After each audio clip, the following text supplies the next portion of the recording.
Good morning, everyone, and now we will be discussing about nutrient requirements or nutrients needed in our body in our daily lives.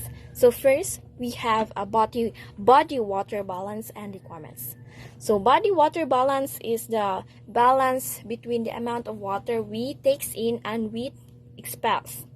So in body water balance is the water distributed in the many compartments in our body, such as muscles, adipose tissue, and bones, and other compartments. And our body needs water. It is necessary to us to drink water. So it is it depends of it depends in our weight, age, and sa paman. Depende sa kanang ato kadakon sa atong edad. So in adults, water accounts for 70% of the total body weight in males and 60% of the total body weight in females. So ang water content is more in muscular persons than in the obese persons. So more water sa muscular person kaysa sa mga obese. Water intake and output. So water balance of the body depends upon the relative intake and output of water. Water is taken in as drinking water and in the form of food and beverages. Some water is formed in the body during oxidative reactions. So sa water intake and output, so sa atong water intake, the water we drink every day or in sama sa napo di ba ang mga foods and nato nga gitake is na sila mga water content, diba? And so some water is formed sa atong body like sweat. It is a form of water in the body. So here's a table, water balance in the body, intake per day and output per day. Example, water in food. So it is 1,250 ml. And sa output, intake kag water. And in urine, maunang output is 1,500 ml. Follow na diha si oxidation of food and drinking water. Water intake. So water intake na siya si exogenous and endogenous. Si exogenous is the source is ingested water, beverages, water content of solid foods. Mo na itong mga gipang take, gipang kaon, o nga nagdala siya, ay na siya kanang content, nagdala siya og water. And sa endogenous is source niya is kanang sa metabolic water produced within the body due to oxidation of food stuffs. So water intake ranges into 1 to 5 L. Hot climate like karon, more intake of water, it is necessary to us to drink water. So in endogenous, water from oxidation of food is like 300 to 350 ml a day per day. 1 gram carbohydrate. Mabasa. So ingestion of intake of water is mainly controlled by a thirst center located in hypothalamus. So increase in osmolality of plasma cause increased water intake by of shear center.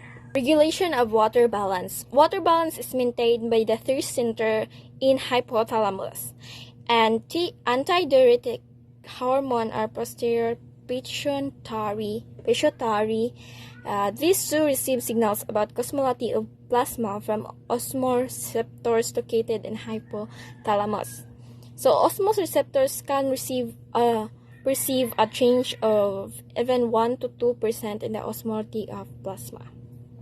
So imong uhawon man siya kaya this thirst center kung mukuan na imong thirst, kung mo-occur na imong thirst, so it is a sign nga you need to drink water na. So if there is an increase in the osmolality of plasma, thirst center is stimulated, which increases water intake. Posterior pituitary secretes antidiuretic hormone, which decreases urine output. So natay gitawag diri nga euhydration. So kani si euhydration is the state or situation of being in water balance. So normal state of body water content, absence of absolute or relative hydration or dehydration. And euhydration is the state of optimal total body water content as regulated by the brain. So si euhydration no sa situation siya na makaingon ka nga you are in a water balance, nakabalansi sa tubig. So the importance of euhydration is being well hydrated is an important consideration for optimal exercise performance, because dehydration increases the risk of potentially life-threatening heat injury such as heat stroke. Athletes should strive for euhydration before, during, and after exercise. Importance of maintaining euhydration. So nasiya diri no nakabutang nga physiological implication of hypohydration. Physiological implication of hypohydration and hyperhydration. Performance implications of hydration during exercise, endurance performance, and anaerobic performance, cognitive performance.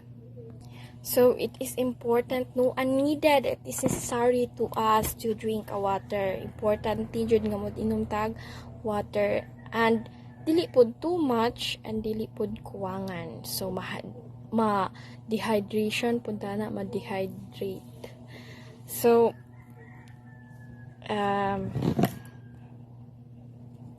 mao nga it is important nga moinom jud ta og water every day. Bisan pa dili ta uhawon kay we are necessary to drink kani mga 8 glasses of water per day.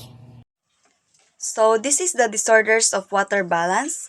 Plasma osmolality is a measure of the different solutes in plasma.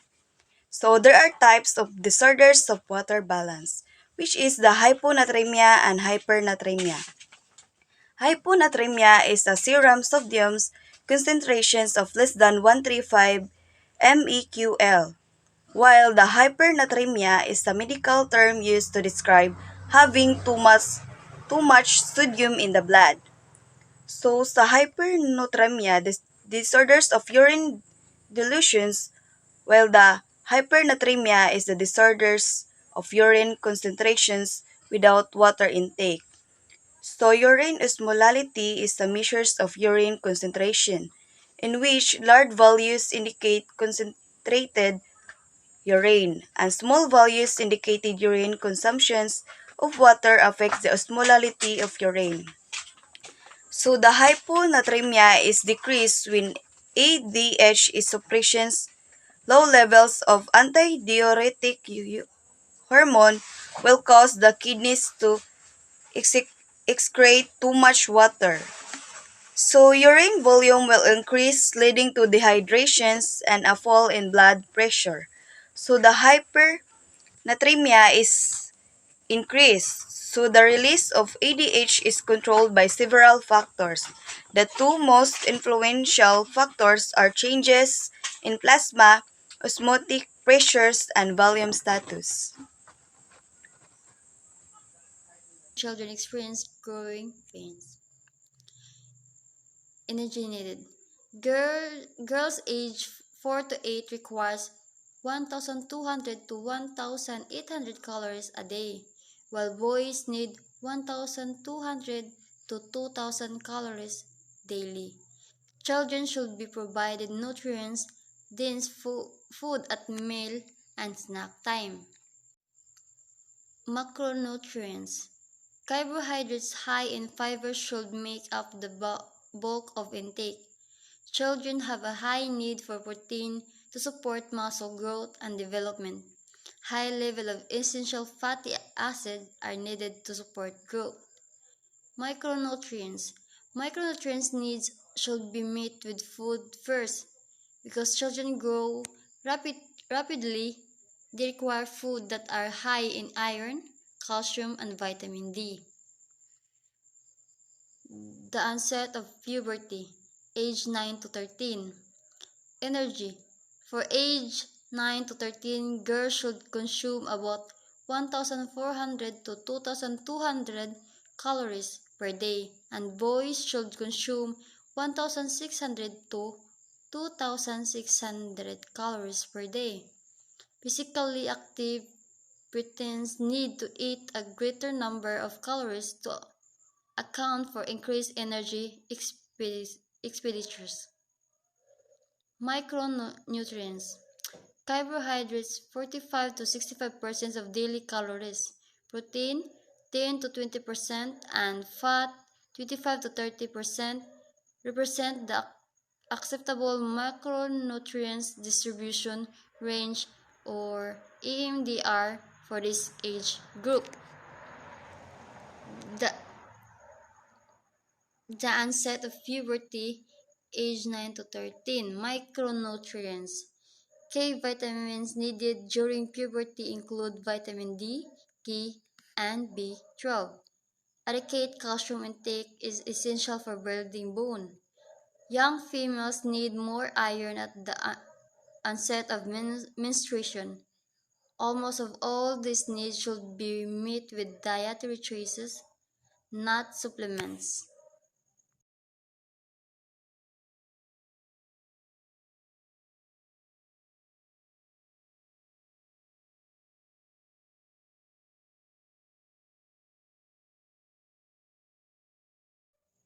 Adolescent stage, age 14 to 18.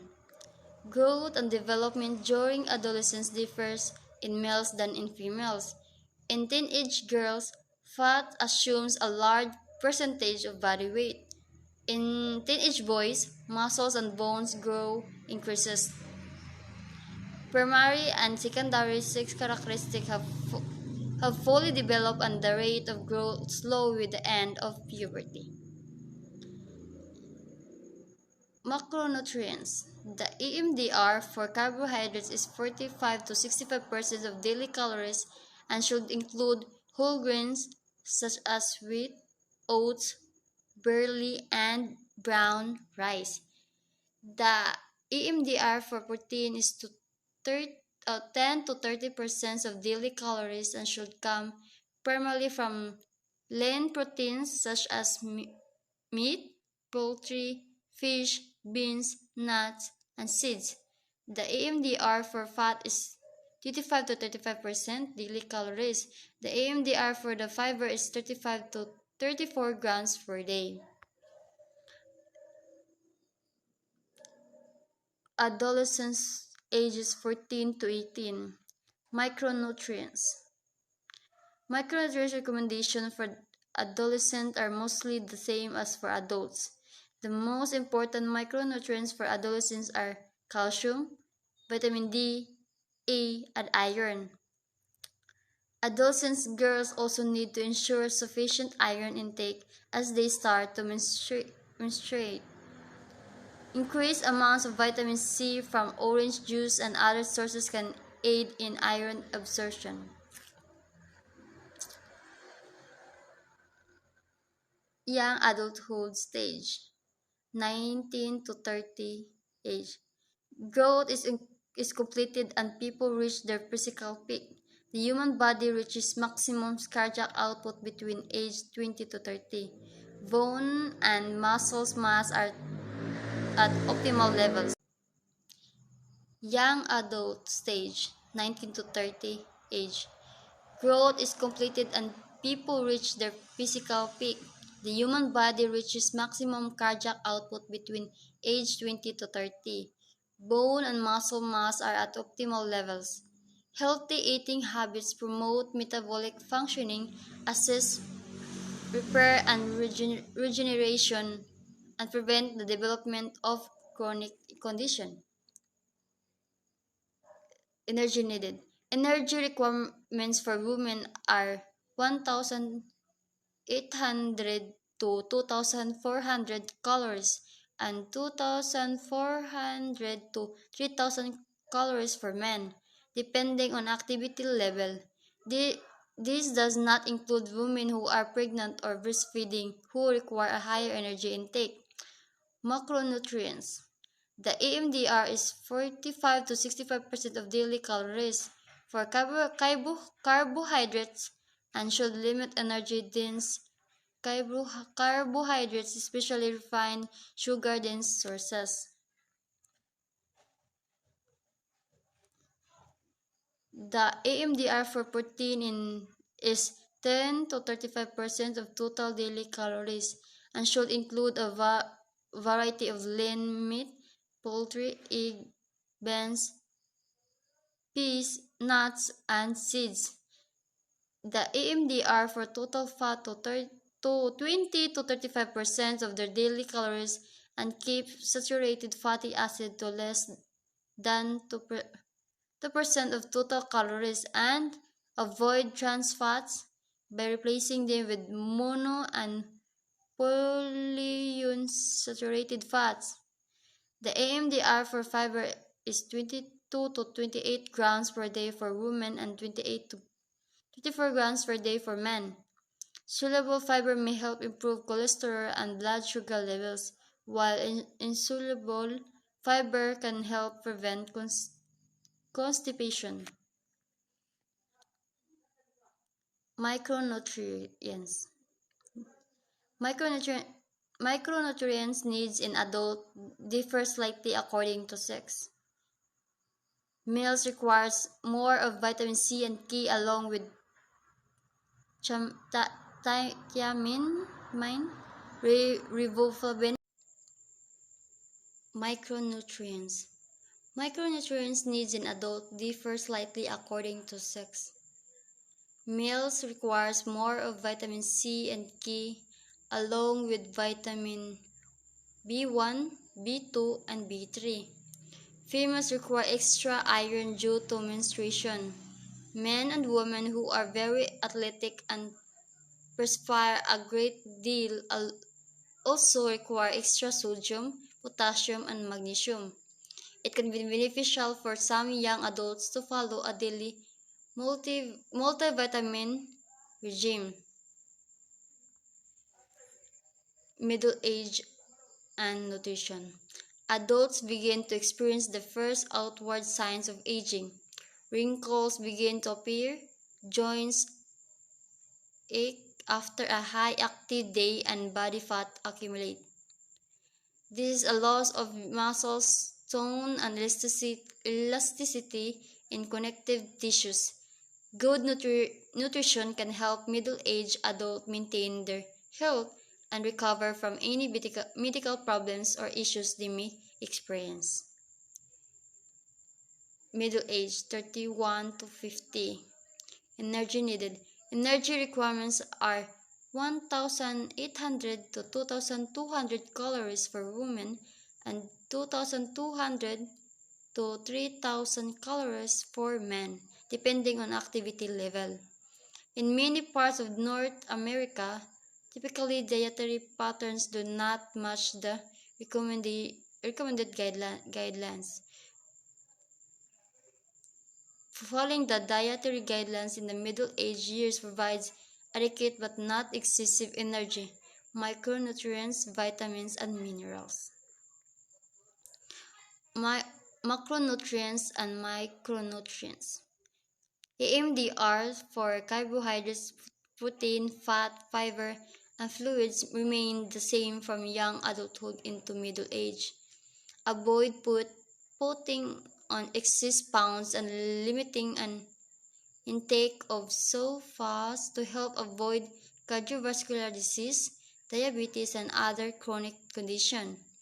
K vitamins needed during the middle-aged years include vitamin B9 and vitamin B6 and B12. It is important to meet nutrients needs with food first, then supplementation. Old age and nutrition. After age 60, blood pressure rises and the immune system may have more difficulty battling invaders and infections. The skin becomes more wrinkled and hair has turned gray or white or fallen out. Short-term memory might not be as keen as it once was. Many people suffer from serious health conditions such as cardiovascular disease and cancer. Good nutrition is often the key to maintain health later in life. Older adulthood, age 51 and older. During old age, we see a decline in your hormone production, muscles, mass, and strength. The heart has to work harder because each pump is not as efficient as it used to be. Kidneys are not as effective in exerting metabolic products. Older adults should continue to consume nutrient-dense foods and remain physically active.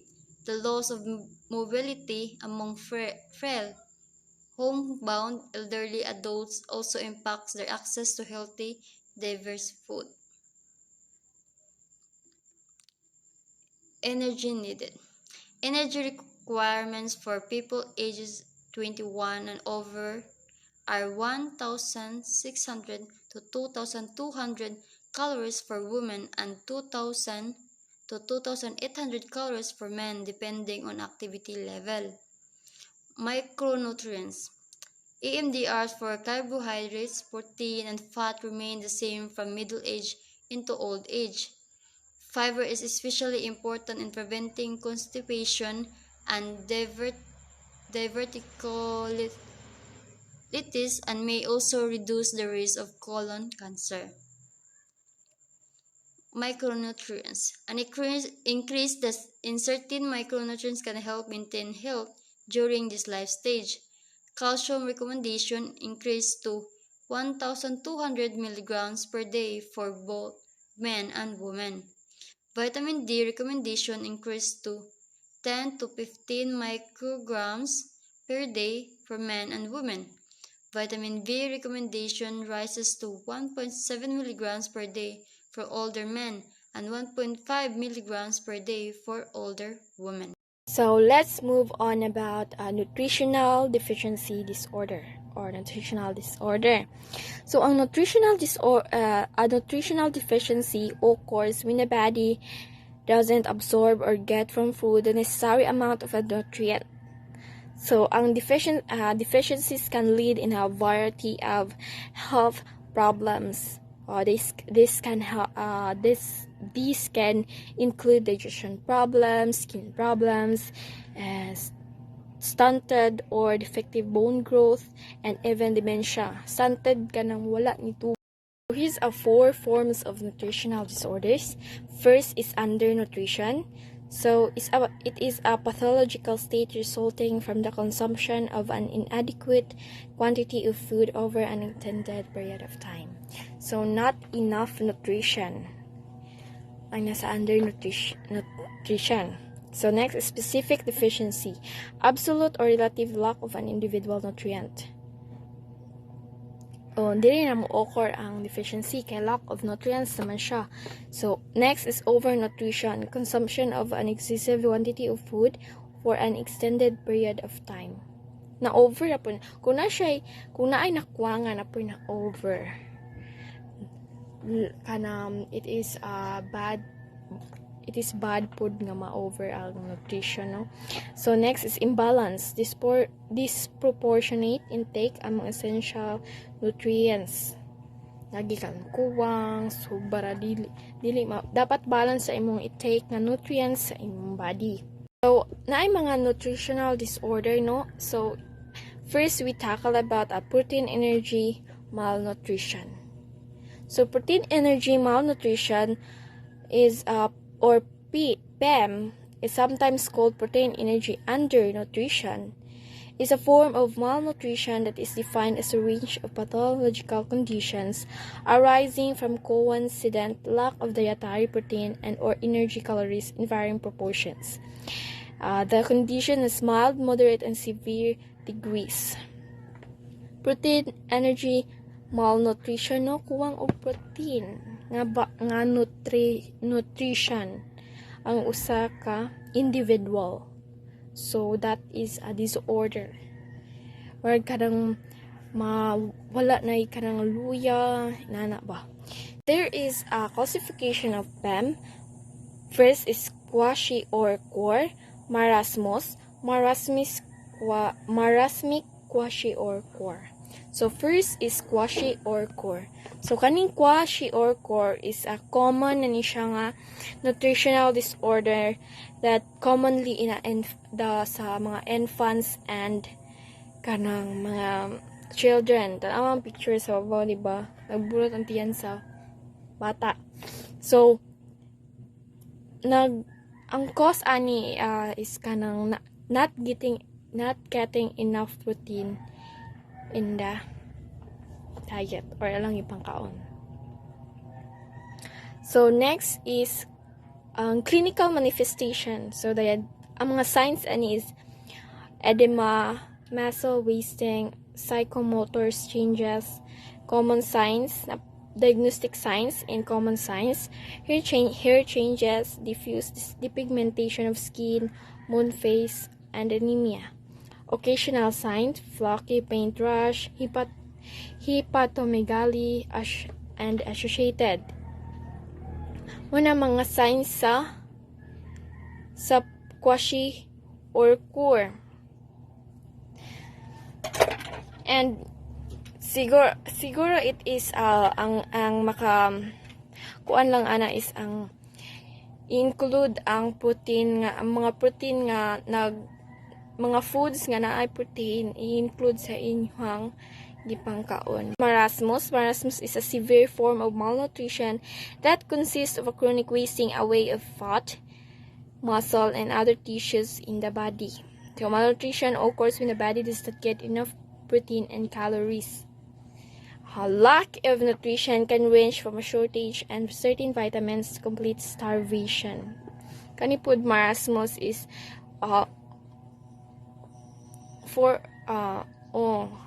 malnutrition.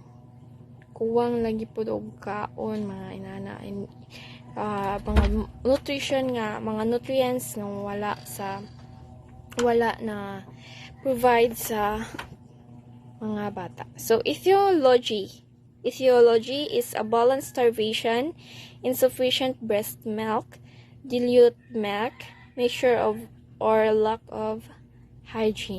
Clinical manifestations: wasting, muscle wasting, growth retardation, mental changes, no edema, variable subnormal temp, slow PR, good appetite, often with diarrhea. So next is a treatment. Ampicillin for at least 2 days, or oral amoxicillin, and gentamicin or amikacin for 7 days. If no improvement within 48 hours, you can take cefotaxime and ceftriaxone. And prevention: first, follow standard precaution like hand hygiene, give measles vaccine if 6 months and not immunized, or if the child is more than 9 months. Additional disorder is obesity. Childhood obesity is when excess body fat negatively affects a child's health and or well-being. Kaya sobraan lang katambok.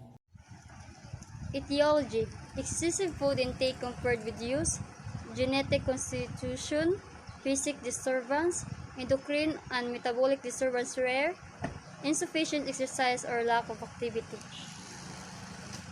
Clinical manifestation: fine facial features on a heavy-looking taller child, large upper arms and thighs, geno volume common, relatively small hands and finger tapering, adiposity in mammary region. In boys, internal genitalia appear small but actually converge in size. In girls, external genitalia in normal, menarche not delayed. Psychologic disturbance and common. Treatment. First, diet and exercise. Weight loss medication, including liraglutide, chlorpracillin, topiramate, and pentermine, are only approved for patients aged 8 years and older. Metformin, which is not approved for weight loss, has shown minimal effects in children. Iron deficiency anemia. Anemia is defined as a reduction of the hemoglobin concentration or red blood cells volume below the range of values occurring in healthy persons. Causes: dietary factors, hemorrhage, hemosideruria, hemoglobinuria, and pulmonary hemosiderosis. Malabsorption of iron, iron refractory iron deficiency anemia, or IRIDE. Clinical manifestation: below average body weight, pale skin and mucous membranes, anorexia, growth retardation, listlessness. Treatment: oral iron supplementation 4 to 6 mg per day of elemental iron. Reticulocytes start to rise in 3 to 4 days. After AGV normalization, continue to feed therapy 1 to 2 months to replace feed stores. Iron-rich foods: animal protein, green vegetables, iron-fortified cereals, folate, and vitamin C. Iodine deficiency disorders. Iodine deficiency disorders refer to a spectrum of health consequences resulting from inadequate intake of iodine. The adverse consequences of iodine deficiency lead to a wide spectrum of problems ranging from absorption and cell birth to mental and physical retardation and deafness, which collectively known as iodine deficiency disorder. Iodine deficiency classified into three: greater cretinism, laterism. Greater thyroid glands grow larger than normal from the lack of iodine. Causes: lack of iodine, Graves' disease, overactive goiter, Hashimoto's disease, underactive goiter, thyroid cancer, pregnancy, and the last, inflammation. Cretinism, a type of intellectual disability and bodily malformation caused by severe uncorrected thyroid deficiency in infancy and early childhood. So, this is the continuation sa report ni Ms. Cubero. So, lityriasim, it is a paralyzing disease of human and animals, also referred to as neuralityrism, as it affects the nervous system. So, Lathyrus sativus is commonly known as Kisare. Next is vitamin deficiency disorder. So, most of vitamin kay di tanan synthesize inside sa atong body. So, they need to be supplied pinaagi sa diet. Vitamin also act as a cofactor in many enzyme systems, so essential for various body functions. Next is fat-soluble vitamins. So, ang mga vitamins nga natunaw kay higupon ni siya sa fat o vitamins and stored in the body's fatty tissues in the liver. So, they are found in many plant and animals foods and in dietary supplements. So, next is vitamin disorder and its definitions. So, vitamin A, seropatalimia, mao ni ang mamaga imong mata unya. Sunod, maipektuhan imong conjunctiva at cornea. Night blindness. Man ato maglugos na kagita. So, vitamin D, so rickets, sakit sa mga bata kanang sa imong pagkabata na muhantong sa paglambot sa ilang mga buto, pagdako sa ilahang mga bones o sanhi sa kakulangan sa bitamina. So, premature infants, mga sanggol na wala pa sa panahon, karaniwan sa kanila kay na ay kapansanan. So, jaundice refers to the yellow appearance of our skin. Kanang ang atong skin is mag-yellow-yellow. So, vitamin E, hemolytic anemia, ay isang kondisyon kung saan ang mga pulang dugo kay nawawasak o inaalis mula sa daluyan ng dugo before their normal lifespan is over. So, muscular dystrophy, a decrease in the mass of the muscle, and abnormally slow growth of velocity. So, vitamin K, chronic diarrhea, defined as the productions of low stools with or without increased stool frequency for more than 4 weeks. So, malabsorption syndrome. Mao ni ang mga abnormality sa pagsipsip sa mga sustansya nga pagkaon. Next is water-soluble vitamins, include ascorbic acid, vitamin C, thiamine, riboflavin, niacin, and vitamin B6, pyridoxine, pyridoxal, and pyridoxamine, folacin, vitamin B12, biotin, and pantothenamic acid. So next is vitamin disorders and its definitions. Vitamin B1. Wernicke syndrome, also known as Wernicke encephalopathy disease, characterized by the clinical triad of confusion, the inability to coordinate voluntary movement at mga abnormalities sa mga mata. Biri-biri, sakit na nagdudulot ng pamamaga ng mga nervyuso o pagpapalya ng mga puso na naiignay sa kakulangan ng bitamina B1, riboflavinosis deficiency disease, dahil sa hindi sapat na paggamit ng riboflavin. So, vitamin B2, angular stomatitis, pamamaga sa mga sulok ng bibig. So, vitamin B2, dermatitis. Ito ay isang pangkaraniwang kondisyon ng balat na minamarkahan ng makati at namumula na mga balat. So, vitamin B5, abnormal sensations, typically pangingilig o pagtusok ng sanhi, pangunahin sa pamamagitan ng pressure o damage sa peripheral nerves. So, vitamin B6, dermatitis is a general term for skin inflammations. So, vitamin B7, heart abnormality, kakulangan sa dugo o hemoglobin sa dugo na nagresulta sa pagmumutla o pagkapagod. So, anemia. Vitamin B9, diarrhea, is defined as passage of abnormally liquid or unformed stools at an increased frequency. So, vitamin C, muscle weakness is a lack of muscle strength. So, in conclusion, the deficiency of nutrients in food affects the physical and mental health and well-being of child. Thus, it's very important to include the essential nutrients in our daily diet. So, thank you everyone and God bless you.